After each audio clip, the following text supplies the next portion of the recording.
welcome back to For Amusement Only. This is Nick Baldridge. Ian Harrower of Ian Harrower Games has been busy since our last conversation, which was episode 475 of this podcast.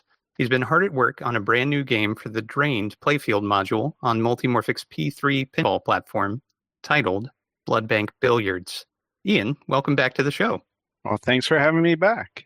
Nice to see you again. Can you please explain the concept of Blood Bank Billiards? So from a thematic standpoint, the idea of the game is that you are a vampire and you are in a bar called the Blood Bank. We're going to say it serves various animal bloods, not human blood, because we're a friendly vampire group here. So you're in this bar and you're hanging out with your friend.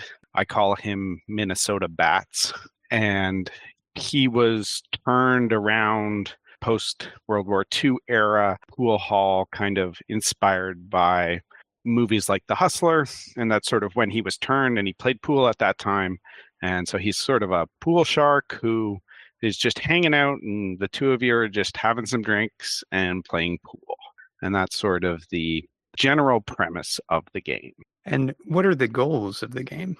As a player, I'm taking heavy inspiration from specifically Target Pool, but generally the broad class of classic pool games from the EM era and early solid state era.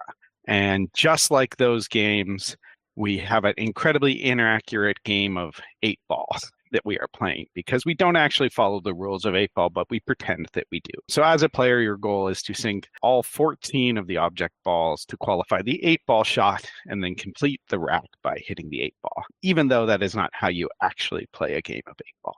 And the 8-ball on Drained is the gobble hole. That is correct, yeah. So the sort of design of how to turn Drained into a pool game fell out very naturally. When I looked at Drained, there's a clear connection to Target Pool.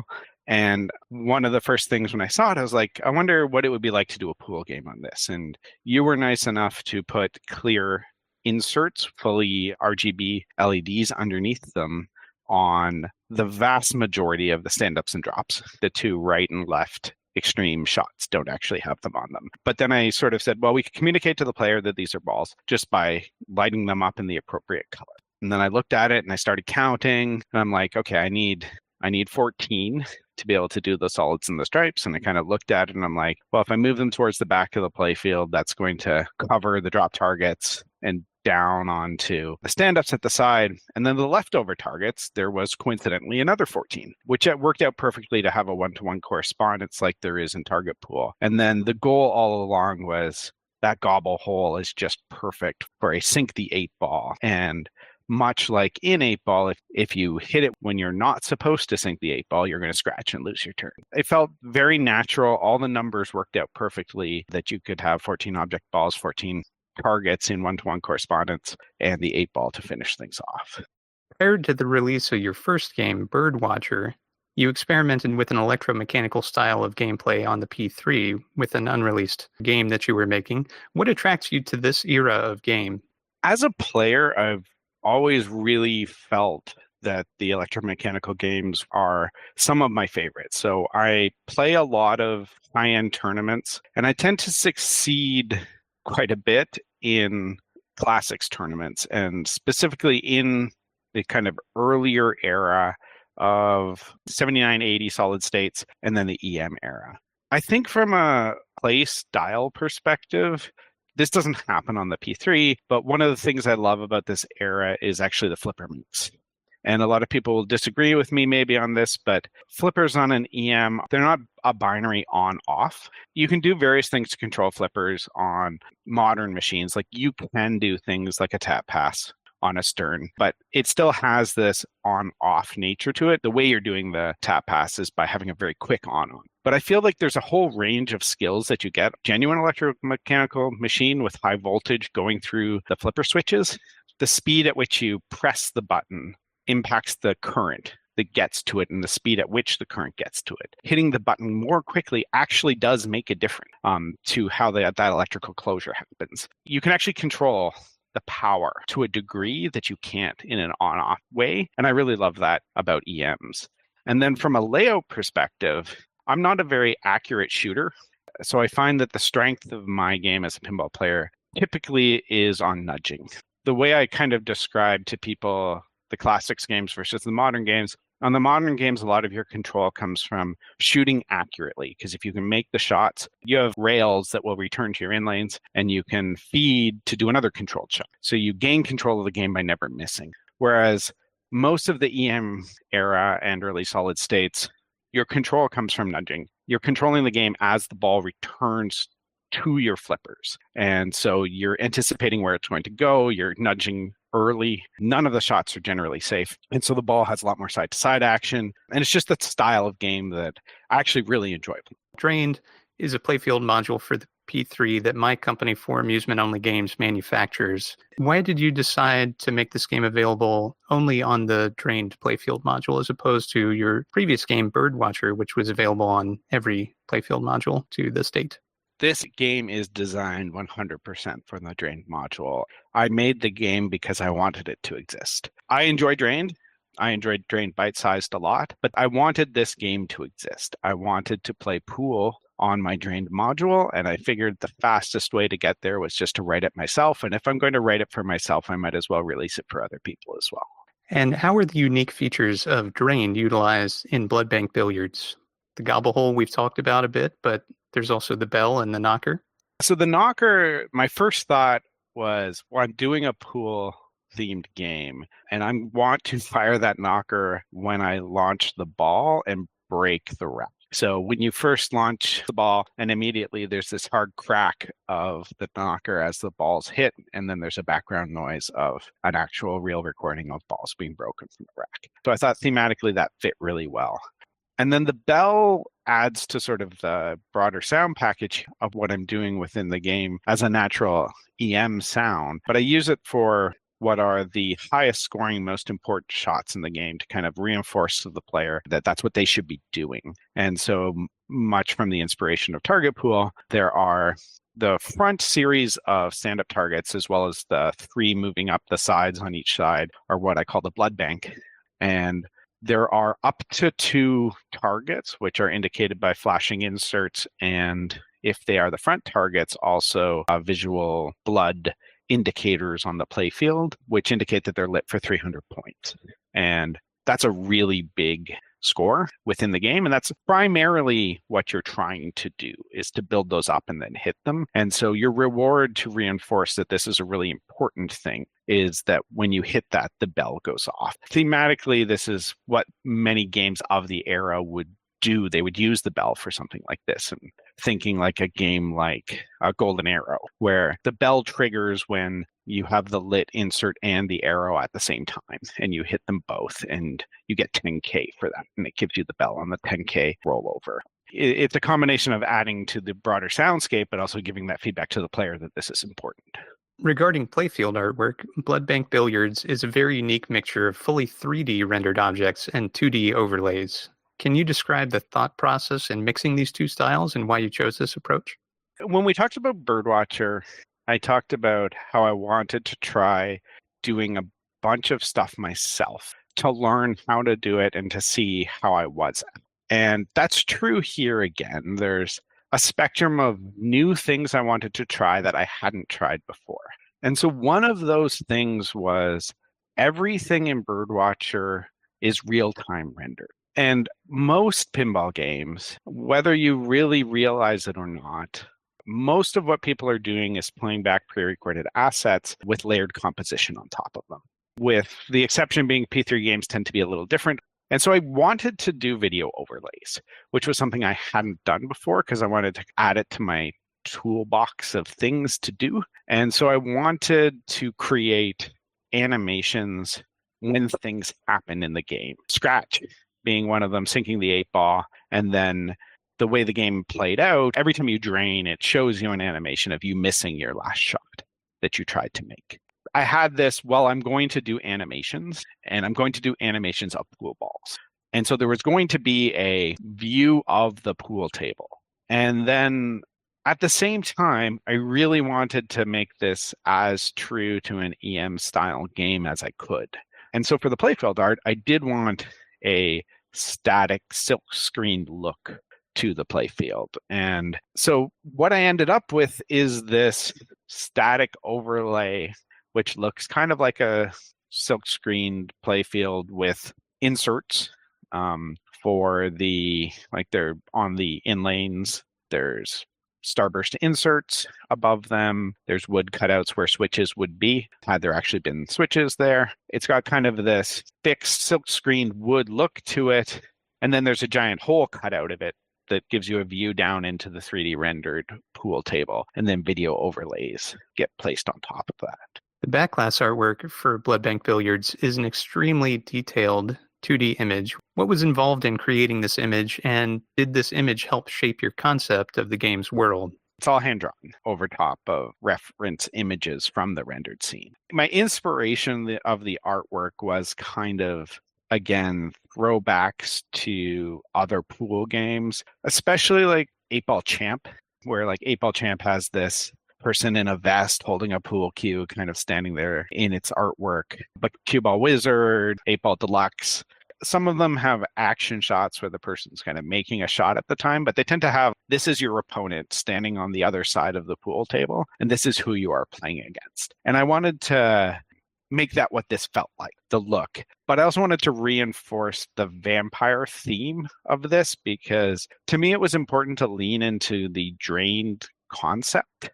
Drained is a vampire-themed game. I wanted to stay on brand, and I wanted my artwork, although I wanted it to be distinct, to be able to look appropriate with the slings, plastics, and the side art, and the cabinet art for Drained, and the playfield art for Drained. So I wanted to kind of be my own thing, but fit into that sort of world. As I described for the signs in Birdwatcher, I started from AI concept art. So I used Stable Diffusion to create a vampire playing pool wearing a vest in the 1940s, various things to kind of shape what I wanted this to look like. And after a lot of working and massaging, got kind of reference photos that made some sense. When it came time to make the real backglass, I drew the character myself based on those reference images, and then used the 3D scene, which is Bar by Edward Joseph, available under Creative Commons Attribution License. And I drew over top of it, let's call it rotoscoping to sound fancy as opposed to tracing, to create the 3D background scene with some modifications on top of that as the base imagery from that, and then tried to make it as period appropriate for an electromechanical game as I could from there. Your backglass also features virtual score reels with over-the-top backlit scoring. Were there any challenges in creating these elements? The score reels themselves, I'm pretty happy with the way they came out. I am not an expert in Unity and lighting and various things like that. I'm sort of disappointed in the score reels. I am happy with them, but they're missing the depth between the glass and the reel itself, which from a lighting perspective, I should be able to do in Unity, but I just couldn't get it figured out. Or maybe I shouldn't be able to do it because it requires 3D to actually have depth perception. But I feel like there should have been a trick of the light to be able to create that separation. Although you can tell it's curved and there's a shine to it that gives you the sense that it is a cylinder, that whole how to light that part was rather tricky. But the reels themselves, simulating their motion, simulating all of that. As you mentioned, I had actually done this previously for what I called Gamma Code's sample app. So I'd actually just took the code from that, and I'd figured that out years ago on how to fairly easily translate the visuals of doing the score reels. And many people have done it before and possibly better than me, but I'm happy with how it came out. You talked about the over-the-top lights. I tried to make everything on the back glass look as if you could have silk screened the back glass, put a blocking layer on the back, and then illuminated the text via real lights. And this is how they would kind of look. And so as much as I could, I tried to keep that look. And so you can see the over-the-top lights. There's a nice gray solid area for them to exist in so that it could authentically shine through in that spot. I think they're probably in reality placed too close to the window for the score reel for it to work in reality, I'm allowed to cheat a little bit because I'm not actually building a wood panel to illuminate them. And you've made an interesting choice for a modern game. At the time of this recording, there's no background music during gameplay. This provides a very interesting focus on your sound effects package as well as the physical elements of the playfield, like the knocker and bell.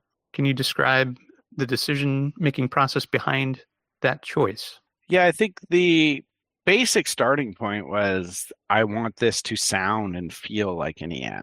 And so from a sound perspective, there's a combination of noises that are going on within the game. Every time you score the 1 point, 10 point, or 100 point, every time you trigger that scoring relay, it plays one of the corresponding chimes. But you also hear every time the reels turn, the click over of the score reels themselves. So I wanted to create that EM feel. When you start the game, the score reels reset back to 0 from where they were, and there's this cha-cha-chunk, cha-cha-chunk, cha-cha-chunk. And I didn't do it as you would actually, I don't walk across, I did them all simultaneously, but you get that turnover sound. You get all of this stuff that's sort of authentic to what an EM sounds like. So I wanted to create that EM soundscape as you're playing, and I think it works out reasonably well. And then there's paired with that a background of pool sound within the game.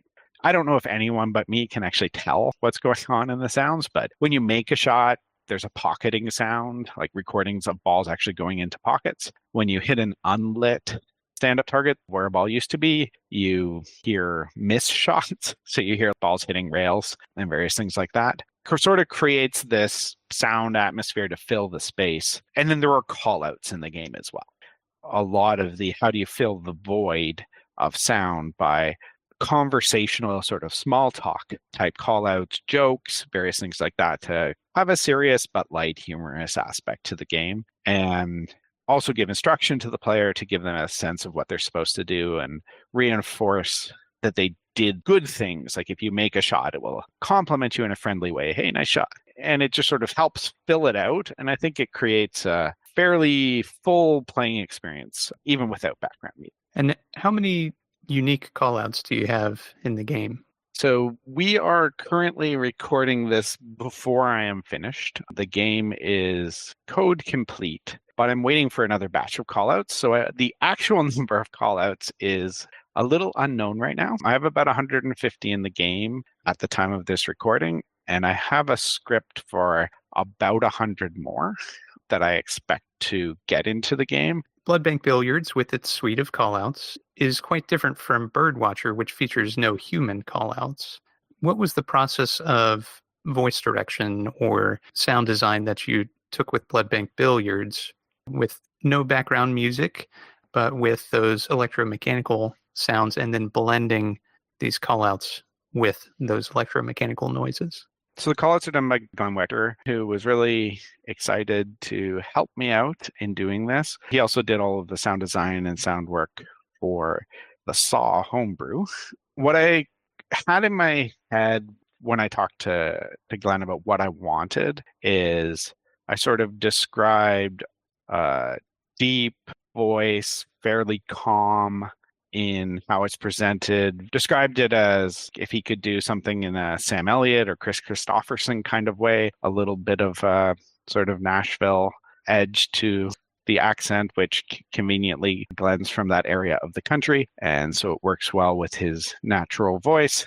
Paul Newman kind of feel from The Hustler. This was sort of what I was looking for. And the voice he came up with and what he actually presents in the game, I think works great. It was very much for me fitting with this, you're just hanging out with a friend playing pool. I wanted things to be a little more laid back and dialed back from what we typically get in pinball callouts. Whereas pinball callouts, like you've got this like excited jackpot screaming. If you're playing a game of pool with your friend, that is not how they act.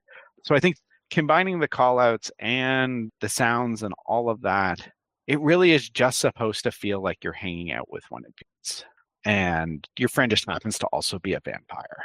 And I've been asked by several people why I didn't go with a cartoonish, traditional Transylvania type voice for the vampire to reinforce that. And my answer was, that's not who Minnesota Bats is. He's American.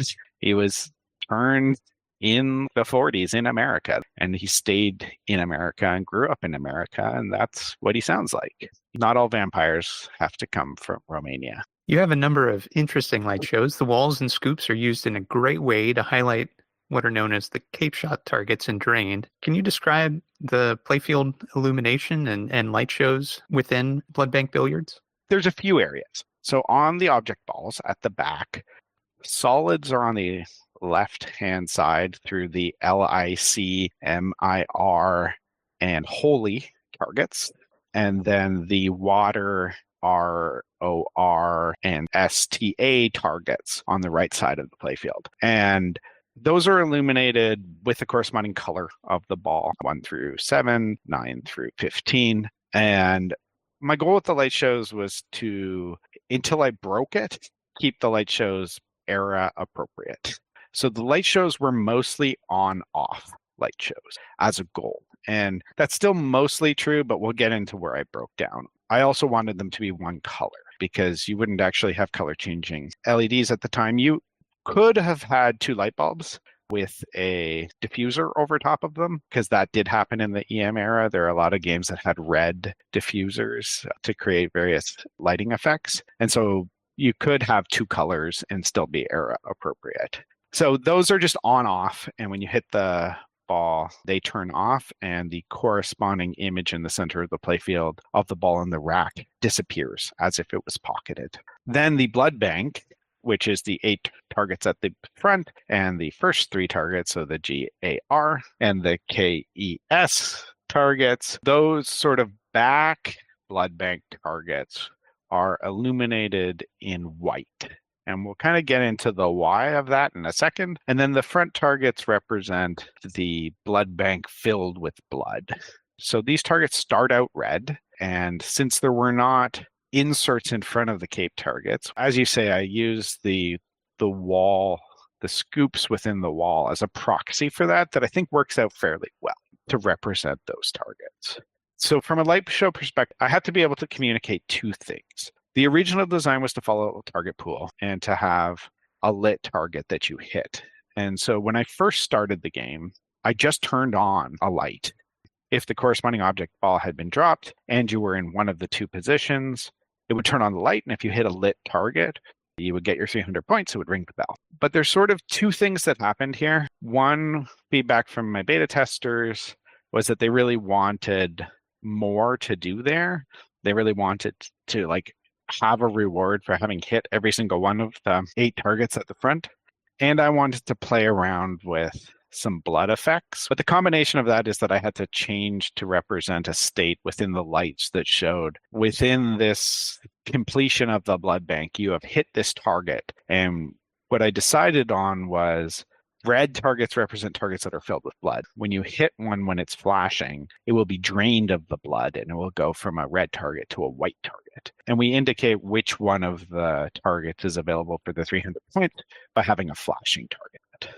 I found in early playing of my own and in feedback from the beta testers, there was also a challenge that people didn't notice the blood bank targets on the sides, the white ones, partially because they're a little more out of view. They're not red, which is a little confusing, but your eye wasn't as drawn to them.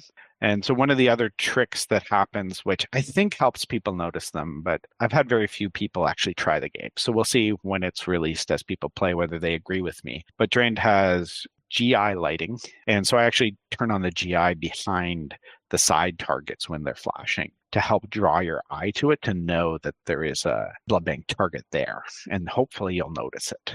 It is amazing to have the number of available inserts, all of them clear, through being able to do light shows. And as much as I did a very simplified light show here, I much prefer clear inserts as a third-party dev. They give me the most flexibility because you could have chosen to put decals over top of the inserts for the garlic and steaks targets. Those would have reduced my ability to be flexible in reinterpreting the playfield. And so I appreciate that there's a lot of flexibility that allows a third-party dev to be able to come in and put a light retheming over top of it. That was the goal. I wanted to take a moment and talk about my favorite light show in the game, which is the EM flicker. Can you talk a bit about that effect and your process for creating it? On electromechanical games, when you flip the flipper, there's a lot of current draw going through the system, and they tend to have a bit of a voltage drop, which will dim the lights. And so with the incandescent ball GI on these games, especially on old games, I don't know if a brand new out of the box EM did this at the time, but most of them do it now. That when you flick flippers, there's a slight, very slight, or sometimes very dramatic dimming of the lights. And if you put LEDs in them, you'll have this horrible off-on flicker. Depends on the games. I wanted to emulate this, and I remember when I first had this idea, I was like, is this going to cause problems? And one of the first things I did was message Nick as also the tech support for Multimorphic and the manufacturer of the Drain Playfield module, and ask, if I do this, are people going to think their game is broken? Because I wanted to mimic this effect. And you encouraged me to go forward with it and are happy to field customer questions if they think their playfield GI is incorrectly dimming. And you can turn it off. But what I do is, it's actually not hard at all to do within the game. I just tie an event, a listener for the switch for the flipper button, and I enable a light show, which does a very subtle dim, which you can control in the settings how much you want that dim to be and how long you want that dim to be. But each time you flip the flipper button, it just sort of does this very subtle dimming of the top playfield light. So on the P3, it has a strip of LEDs across the back that shines down onto the playfield. The defaults on the game right now are tuned such that if I'm looking, I see it. But if I'm looking down at my flippers, it's not enough of a flash to distract me. The defaults for my ambient light in my room are kind of tuned just right for this. But there's a bunch of these like attempts to be as true to EMs as I can within the game. What was your biggest challenge in programming the game? This game came together remarkably easy, and also then a lot of detail after that. I had the prototype of this game is now playing basic target pool rules. It took me about 2 days to implement. I remember just sort of starting it, and then I sent Nick a picture being like, look, I have target pool on my drain. And that took me about 2 days. And now it's taken me about 3 months to get from that point to where I am on release. But I think the most challenging part, and I'm still not 100% sure I've got it right, is trying to create that realistic conversational callout interface. Have it fill the void of silence, have it not sound repetitive, have it not sound artificial. And that has been a new challenge, a unique challenge, and hard to get right. I am very locked into a few ideas on what I want the callouts to sound like that are at odds with my beta testers and various other people playing the game who get confused by my callout. But I'm 100% committed to these jokes going forward with them, even if they're going to confuse the players.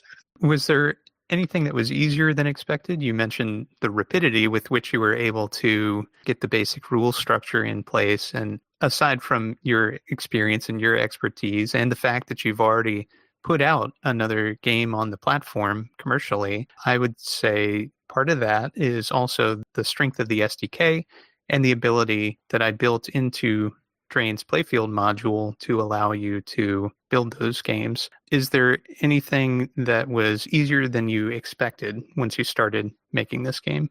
This is different than Birdwatcher in that Birdwatcher was timed. So this is the first time I've done a proper 4-player game, 5-ball game. You know, there were a bunch of little things that the base SDK mostly just took care of that I was quite happy about. Things like, how do I deal with dangers and warnings and put that into the game, making sure that the ball advances between players and all of that will just work out. For the most part, that all just worked out really smoothly. Drained was a relatively simple module to work on compared to some of the others. There is no state change in the mechs within Drained. So you don't have to worry about like setting your diverters via shot paths to the correct way. There's nothing as complicated as trying to use the crane, which I'm still too afraid to actually try to do, and various things like that. The Drained is like very clean and simple from a ability to just jump in and start programming. So if you are familiar with the structure of P3 app, if you reach out to Nick and get a copy of the module config and module driver, it ends up being like you just do what you would naturally do. You just open up the config and look at the names of what all the LEDs you want to use are, and shot paths for the targets that you want to access. And you just write it, and it just flows together very naturally from that standpoint. We've talked about different electromechanical games. Target Pool, of course, has been referenced. And yes, you are correct that was an inspiration for the curved target portion of the layout of Drained. It diverges from Target Pool quite a bit in the actual angles of those targets, and then the angles of the upper slingshots. And of course, the fact that there's no ball arch to drop the balls in to one of two controlled lanes in Target Pool. But that was the base inspiration. I love the curved layout at the top, and it's something that we haven't seen in pinball in a really long time. So I wanted to bring that back for Drained. Now, as far as electromechanical games, though, Target Pool, Golden Arrow, what are some of your other favorites? So I own a Prospector, a Fireball, a Centigrade 37, and a Woods Queen. I like to have a lot of variety in my collection. I like to sort of survey all manufacturers, survey all games from that perspective. Like Target Pool is a favorite game of mine. It is a tournament favorite game of mine.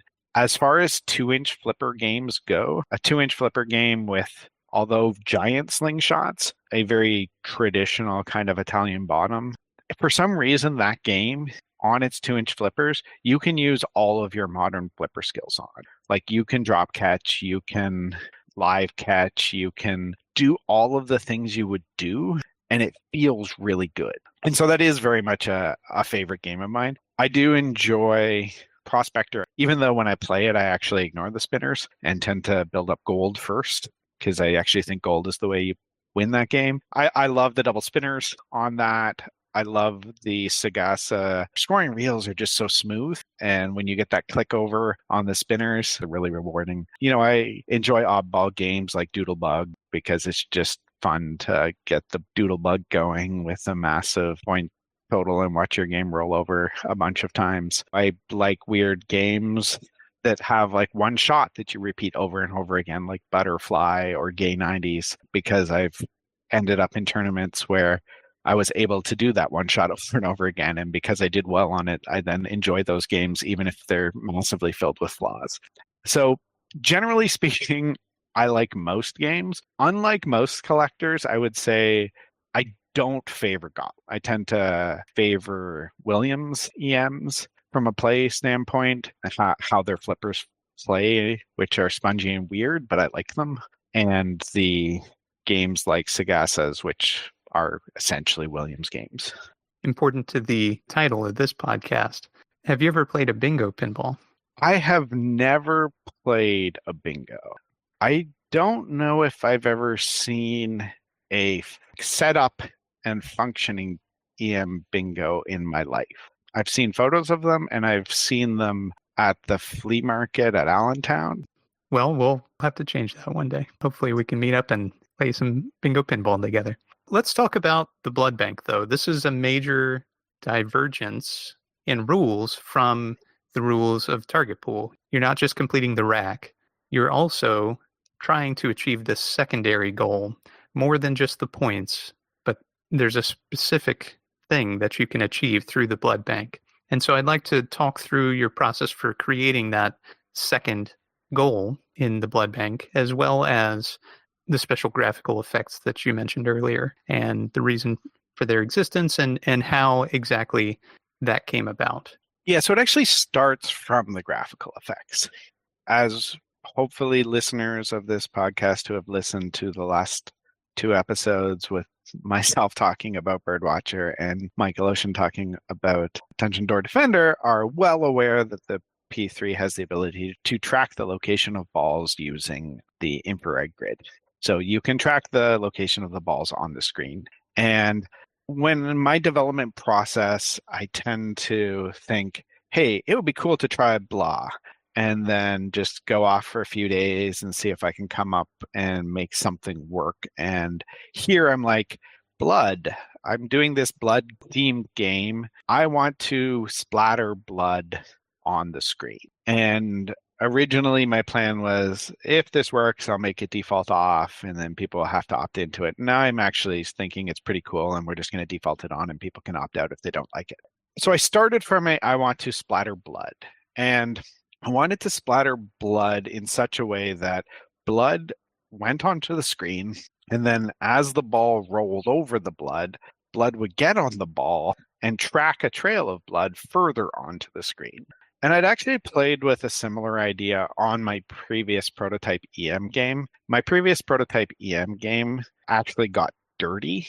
As you played it, it would keep track of sort of voxels of where the ball was going, and it would build up dirt and start getting muckier and muckier in the spots where the ball was actually going more. And so I wanted to kind of do a similar idea to that. My first attempt at this was, okay, when you hit the blood target, it's going to put blood on the screen. And then I'm going to create like a little pool, and I'll create a circle. And when the ball goes through the circle, I'll sort of track the direction it's going and draw a trail from there.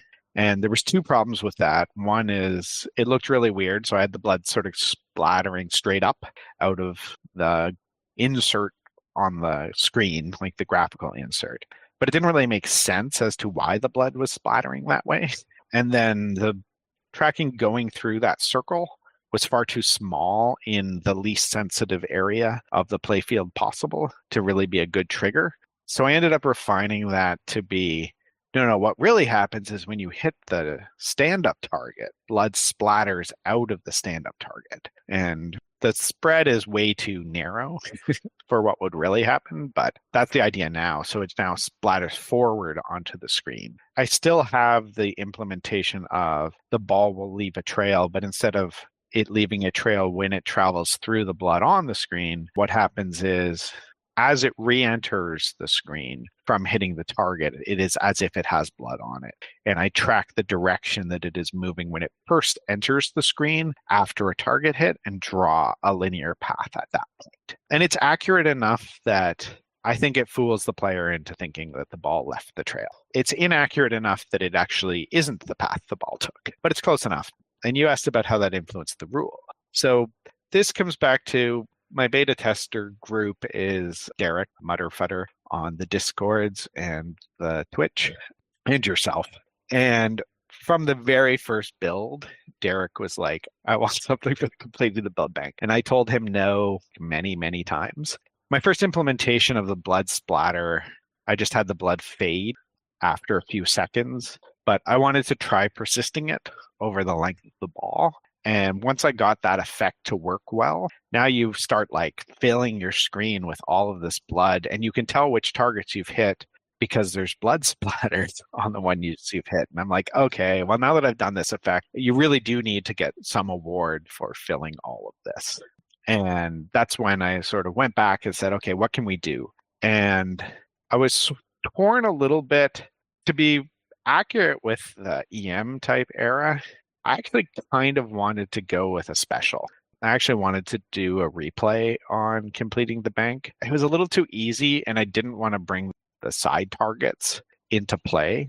And I also wasn't sure if modern operators are okay with objective-based replays, even though I would have allowed them to turn up and put it into points. So extra ball seemed like the natural thing to do from there. So I introduced an extra ball rule so that if you complete the entirety of the blood bank, you get an extra ball. And then thematically, I will give full credit to you and Derek for talking it through with me, where we came up with this concept of you draining the targets. So the inserts go from red to white when the blood's been drained out of them and splattered across the playfield. The GUI inserts on the monitor themselves go from a red color to a more grayscale color. You can still see which one's lit, but they move to that monochrome. The red is gone once you've drained them. And then when you drain them all, you get an extra ball. What was your testing process for the game, and did it differ from your testing process for Birdwatcher? You mentioned that I'm a member of the testing team. Thank you very much for trusting me to take a look at this game early and provide my feedback. When did you realize that this game was ready for external testing, and how did you go about that? And did it differ from your process for Birdwatcher? I brought people in fairly early, and by people, I mean yourself and Derek, which is 2 people. This was very different in a lot of respects, and I think that the changes I've made as a result of the testing is very different than Birdwatcher. Birdwatcher was a pretty complete concept, whereas this concept was target pool. That was the concept. The elevator pitch is I'm implementing target pool, but I want it to be more than that and not just a copy. I kind of wanted to get early feedback on, is anyone going to want this? And you were also a terrible beta tester in some respects for that reason, because you have a EM and bingo podcast. You tend to like electromechanical games, and you are the manufacturer of the Drain Playfield module. So your feedback on whether this should exist is slightly biased potentially, or at least comes from a different perspective. I believe that was the first message that you gave. So I wanted someone else to be able to get some feedback from them. So one, I have a more limited pool of people to draw on because I know some people who own Drained. I don't know all of the people who own Drained. I only know the people who have sort of publicly stated that they own Drained. And sort of the trust relationship of bringing someone into beta test is you want it to be someone that you can actually trust with this process. I came to asking Derek because he spoke really highly about Drained, the module itself, the game, was enjoying it a lot. He was a great supporter of Birdwatcher. I know him from the tournament scene, and he was totally on board with helping me out, and he's provided me with a ton of great feedback. As I said, Birdwatcher, there were changes that came through the beta testing process, but I don't think there was like big changes that came from this. I almost feel like I owe you both design credit, not just beta tester credit on the game, because I think the rules and a lot of what's happened has been a lot more back and forth and very collaborative on getting to where it is. And the game has changed more than Birdwatcher did in a lot of respects, and sometimes in like annoyingly big ways. So the way the game used to work was that I followed what I considered to be the standard of electromechanical games, which was to have a rack of inserts, so to speak, that were off. And when you hit the ball, it would turn on the insert. And then you'd complete the rack by filling the inserts. And so with my 3D models of the balls, I sort of had them in a ghost version. And when you hit the ball, it would become a solid version within the rack. I had a friend of mine over to try the game, and his first feedback to me was, well, that doesn't make any sense. I just sunk the ball. Why is it now on the table? And I'm like, well, that's because that's how everyone does it on their back glasses or their playfields. But they weren't using 3D models, and they weren't doing all of these things. And so I swapped this around, and so the way the game works right now is the balls are start in the rack solid on the table, and when you sink them, they get taken away. The reason I describe this as slightly annoying is because this was literally a 2-line change in my code, so that was not hard.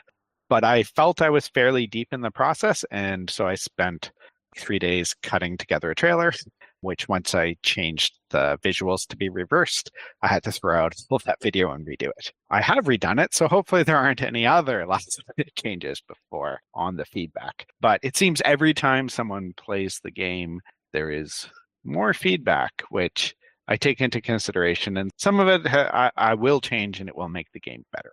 And I have some other changes from the state of the game today versus what I expect to launch that are still up and coming. Very good. As with Birdwatcher, Blood Bank Billiards has a release trailer, and you mentioned that you had been putting that footage together. In it, a 3-dimensional neon sign is shown. This sign doesn't appear in the game, Can you tell us how the idea for this neon sign came to be and about the creation of the model?